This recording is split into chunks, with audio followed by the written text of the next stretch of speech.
السلام علیکم، کیسے ہیں آپ سب؟ امید کرتی ہوں آپ سب ٹھیک ہوں گے۔ Welcome to my channel story corner.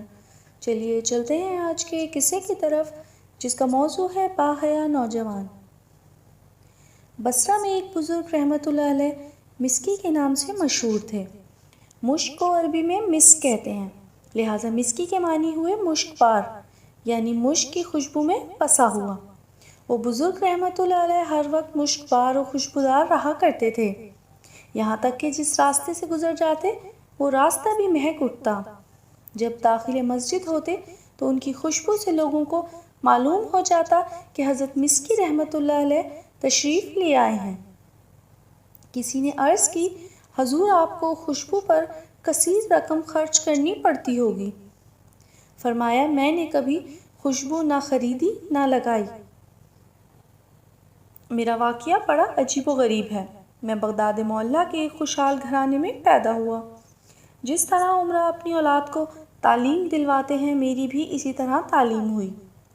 میں بہت خوبصورت اور باحیا نوجوان تھا۔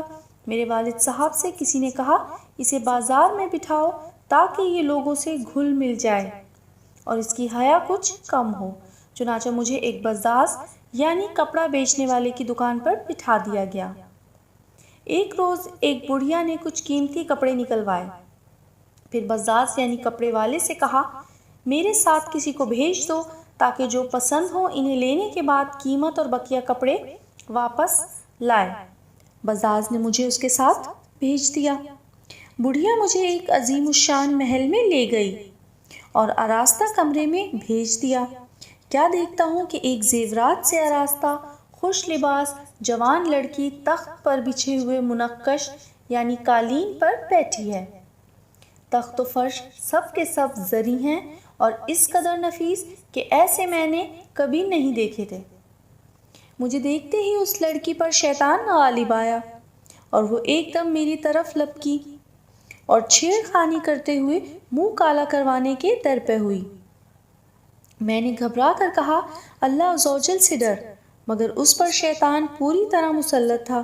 جب میں نے اس کی ضد دیکھی تو گناہ سے بچنے کی ایک تجویز سوچ لی اور اس سے کہا، مجھے استنجا خانے جانا ہے۔ اس نے آواز دی تو چاروں طرف سے لونڈیاں آ گئیں۔ اس نے کہا، اپنے آقا کو بیت الخلاء میں لے جاؤ۔ میں جب وہاں گیا تو بھاگنے کی کوئی راہ نظر نہیں آئی۔ مجھے اس عورت کے ساتھ منہ کالا کرتے ہوئے اپنے رب عز و جل سے حیا آ رہی تھی اور مجھ پر عذاب جہنم کے خوف کا غلبہ تھا۔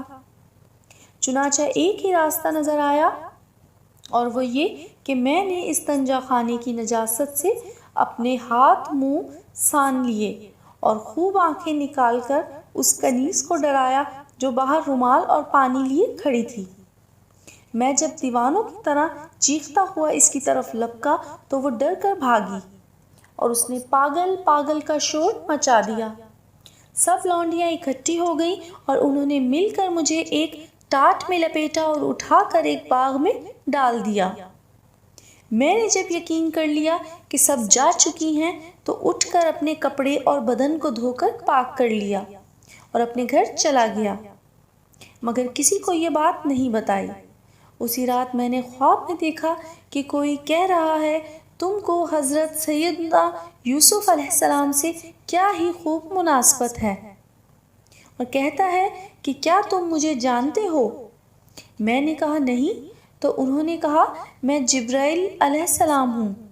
اس کے بعد انہوں نے میرے منہ اور جسم پر اپنا ہاتھ پھیر دیا۔ اسی وقت سے میرے جسم سے مشک کی بہترین خوشبو آنے لگی۔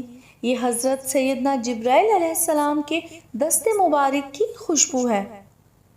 امید کرتی ہوں یہ ایمان افروز و سبق آموز سچا واقعہ آپ سب کو پسند آیا ہوگا۔ پھر ملیں گے ایک نئے واقعے کے ساتھ، تب تک کے لیے اللہ حافظ۔ جاتے جاتے چینل کو سبسکرائب، ویڈیو کو لائک اور شیئر کرتے جائیں۔ شکریہ۔